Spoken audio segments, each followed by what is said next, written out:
Pastor Darío Silva Silva, cuando finalizaba el siglo XX, muchos se anticiparon a decir que ahora sí venía el fin del mundo. Y ahora en esta época, muchos insisten en que estamos en los últimos tiempos. ¿Qué opina usted de esto?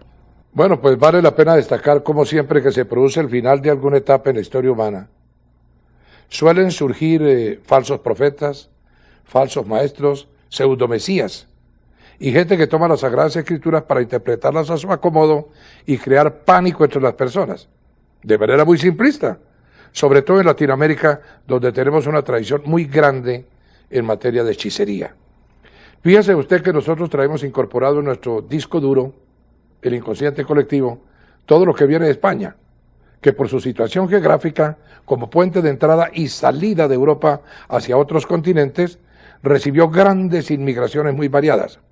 Primero los celtas, adoradores de demonios, los iberos, que llegaron del norte de África con mucha magia.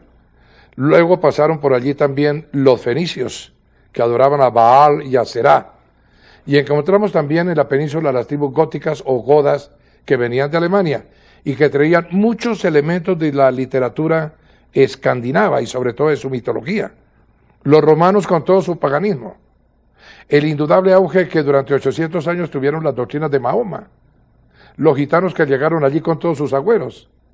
Y eso ya venía en el torrente sanguíneo que llegó aquí a América Latina y que se mezcla con los indígenas, adoradores de la naturaleza, adoradores de las estrellas, adoradores del agua, etc. Y para completar, trajeron el elemento africano con todas sus tradiciones. El tótem, el tabú, el umbanda, la macumba, el vudú, mezclas con santería, etc. No es fácil entonces en un país como el nuestro que la gente se despoje de toda esa tradición que viene como microfilmada en los cromosomas y que la hace reaccionar de una manera supersticiosa frente a todas las cosas, especialmente las profecías de Apocalipsis. Para muchos el Apocalipsis es casi el horror de la Biblia y con frecuencia se despiertan muchos temores por las erradas interpretaciones de este libro. ¿Cómo se debe interpretar correctamente el Apocalipsis? Bueno, la historia de la Iglesia nos dice que el apóstol Juan, después de haberse salvado de las persecuciones del imperio, fue desterrado a la isla de Patmos y que allí un día del Señor, es decir, un domingo, fue como arrebatado en el espíritu y pudo ver toda la escatología, la doctrina de las últimas cosas, qué es lo que va a suceder con la humanidad ahora y cómo es la eternidad después. Y él transmitió todo eso en ese libro tan inquietante que tiene un mensaje para la iglesia de su tiempo, principalmente las 7 grandes congregaciones que estaban siendo perseguidas por Nerón en la provincia de Asia, que es lo que hoy conocemos como Turquía.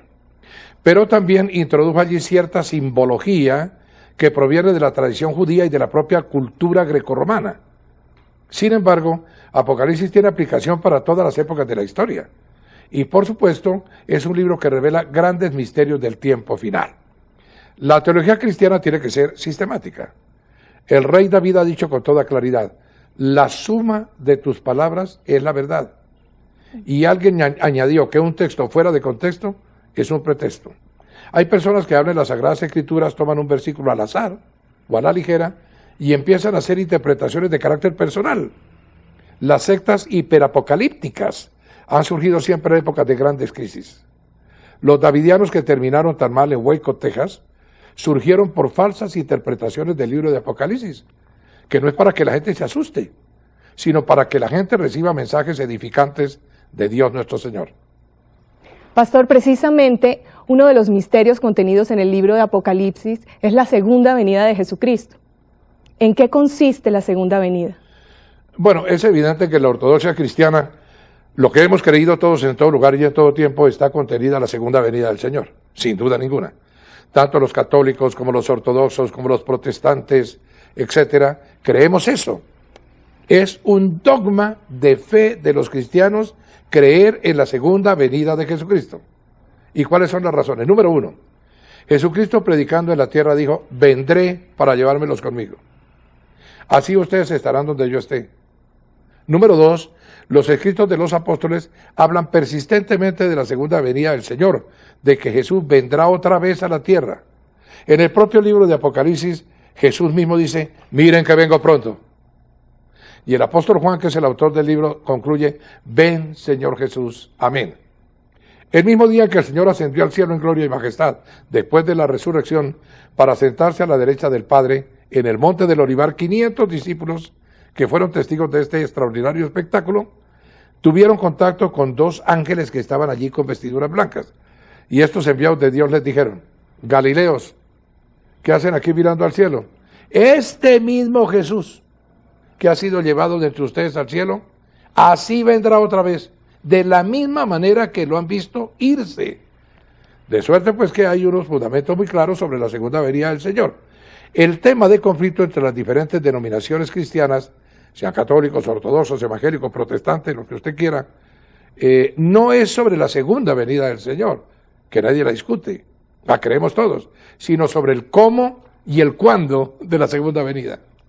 Entonces, pastor, ¿cómo y cuándo será la segunda venida de Jesús? Bueno, nuestra declaración de fe en Casa sobre la Roca dice claramente que creemos en la segunda venida del Señor en 2 etapas. Una invisible, para arrebatar a la iglesia antes de la gran tribulación. Otra visible, para establecer su reinado milenial sobre la tierra después de la gran tribulación. Hay entonces un periodo que se llama la gran tribulación, durante el cual, por cierto, se presentará en la tierra el reinado del anticristo. Pero entre los cristianos evangélicos hay 2 tendencias: premilenaristas y postmilenaristas. Premilenaristas, los que creemos que el Señor vendrá antes del milenio a arrebatar la iglesia. Y postmilenaristas, los que creen que el Señor vendrá después del milenio, porque para ellos el milenio es simplemente una etapa durante la cual la predicación del Evangelio ha establecido un periodo de paz. Los valores morales han sido fundamentados sobre la tierra, etc. Pero entre los premilenaristas hay también 2 corrientes: antitribulacionistas, los que creemos que el Señor arrebatará a la iglesia no solamente antes del milenio, sino antes de la gran tribulación. Y los tribulacionistas, que piensan por el contrario que el Señor sí arrebatará a la iglesia antes del milenio, pero en la mitad de la gran tribulación. Entonces allí, en términos muy generales, está dicho con claridad: nosotros, los cristianos integrales, no le tememos al reinado del anticristo, a la marca de la bestia, a todas esas cosas que asustan a la gente, por la sencilla razón de que, de acuerdo con nuestra teología, no estaremos aquí de ninguna manera cuando esos eventos ocurran sobre la tierra. Y a mí, cuando viene un cristiano de otra iglesia o denominación a decirme que las cosas no son como yo pienso, yo le digo: bueno, usted pensará, yo la gran tribulación no me la pierdo por nada de este mundo, pero tengo razones teológicas, doctrinarias, muy claras para afirmar: hermano, usted se queda aquí en la gran tribulación, pero se queda sin mí porque yo me voy antes con el Señor. Pastor, usted viene utilizando unos términos que para los televidentes de pronto no son muy comunes, como gran tribulación, arrebatamiento. ¿Nos podría explicar un poco más de estos temas? Bueno, gran tribulación se explica por sí mismo. Gran tribulación es un periodo del cual habla Jesús diciendo que habrá en ese tiempo una tribulación tan grande como no la ha habido desde el principio del mundo hasta ahora, ni la habrá jamás. Son palabras de Jesús. Parece ser este un periodo durante el cual el Señor le da una segunda oportunidad al pueblo de Israel para que reconozca a su Hijo como el Mesías prometido por los antiguos profetas. Algunas personas piensan que será un tiempo de prueba para la iglesia, pero por Dios, Jesucristo dice que al que viene a Él no lo rechaza, punto número 1, y punto número 2, lo libraré, dice, de la prueba que vendrá sobre el mundo entero, es decir, lo libraré de la gran tribulación. Es en la palabra de Jesús donde está claro que la iglesia no estará aquí cuando venga la gran tribulación. Y San Pablo les aclara a los tesalonicenses que esperamos a Jesús, quien nos libra del castigo venidero. Nos libra, no que nos hace pasar por él. Estas son las razones por las cuales no creemos que estaremos aquí para la gran tribulación. Ahora, en cuanto al milenio, es un periodo de 1000 años, como su nombre lo indica, durante el cual el Señor, con profecías muy confiables, como la de Isaías, que es el profeta mesiánico por excelencia, vendrá directamente a la tierra y establecerá un reinado perfecto para mostrar cómo habrían sido las cosas si el hombre no hubiera transgredido las normas de Dios.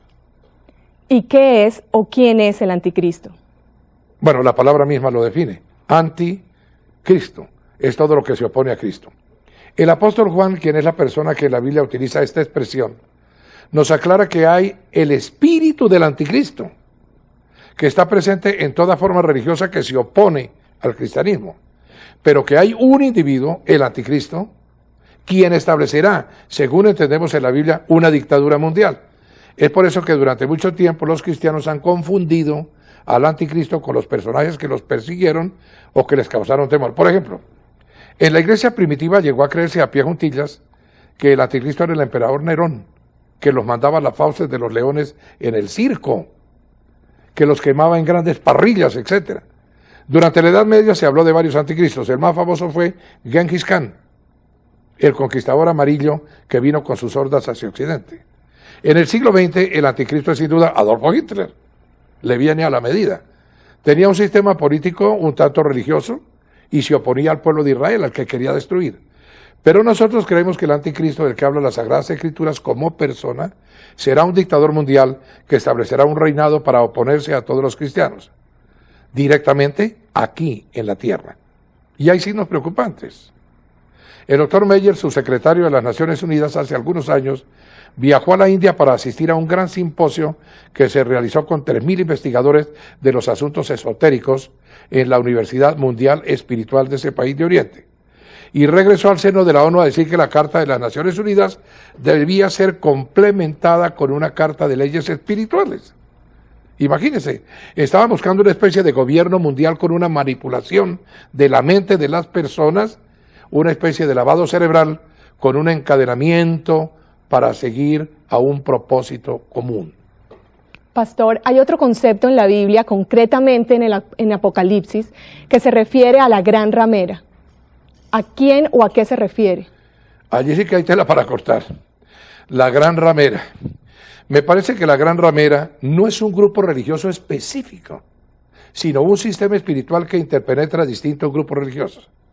Yo creo, por ejemplo, que la nueva era, ese movimiento que se ha extendido en todo el mundo y que trabaja con métodos de control mental, esoterismo, reencarnación, astrología, unas viejas supercherías resucitadas bajo una cobertura de pseudociencia, reúne, la nueva era quiero decir, muchos elementos para identificarse con la gran ramera.